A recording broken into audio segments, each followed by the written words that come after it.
Hi, I'm Justin from Fireside Games, and I'm going to talk to you today about the Wizard's Tower, the first expansion in Castle Panic.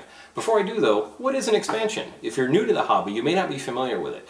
An expansion is an add-on to an existing game. It's usually a collection of pieces, rules, add some new mechanics, but you still need the base game to play. So for example, when you get the Wizard's Tower, you have to have Castle Panic because it doesn't include its own board. You still need the board, the dice, the original deck of cards, the walls and towers, and most of the monsters from Castle Panic. What you'll be getting are a new rulebook with a bunch of new ways to play, new monsters, you get new cards that'll get added to the game, you'll get a new tower, you get an awesome new draw bag to put your monsters in, and a few other bits and pieces. But the idea is this is an optional addition. It literally expands the game and gives you more to play with and more threats to deal with. So that's the idea. Let's see how we actually get started.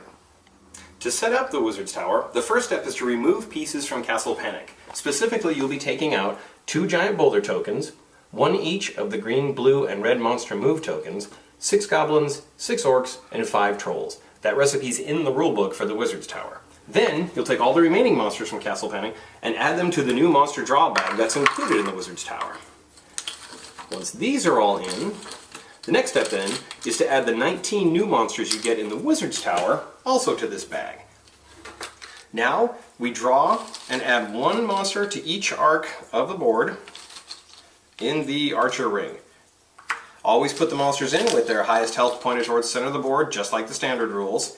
You may see some monsters like this ogre who have to be positioned a little differently because he's got more health points than usual. You don't want to add any boss monsters, and you obviously don't want to put any monster effects. You're just reaching for monsters. The next component we want to deal with then is the actual Wizard's Tower itself. The Wizard's Tower can replace any tower of your choice, or you can roll for it. In this case, at arc number 3, we'll replace this tower with the Wizard's Tower. This tower won't be used in the game anymore. Instead, the Wizard's Tower acts like one of our 6 towers that must be defended, and it'll give us the ability to use these awesome new wizard cards. There's all sorts of magic and special powers in there you're going to want. However, if this tower ever gets destroyed, we lose access to the wizard deck, so definitely you want to fight hard to keep the Wizard's Tower in the game. There are 10 new castle cards. Those get added and shuffled into the deck of regular cards and dealt out to players like normal.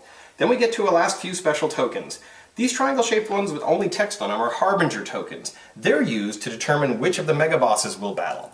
The 6 mega bosses in the game can be either 4 or 5 points, and they're different shapes than the standard monsters. They come with their own special rules, and because you'd be able to feel what they look like in the bag, we give you Harbinger tokens. You'll choose 3 of these at random, add them to the bag, and then when they're drawn, when you reveal the token, all you'll see will be the name of the monster, which is replaced with the actual monster token. Set those aside, they won't be used in the game. Also, you'll want to set aside the imps. Those will come up later when other monsters bring them into play. And then fire tokens, because everything in this game is flammable now. Both the castle and the monsters can be lit on fire. Then, you'll want to give 1 instruction card to every player. This has a summary of all the new monsters and includes some information on the Mega Boss monsters and how to play with them as well. Now that everything is set up, you want to go ahead and deal a normal hand to every player, then you're ready to start.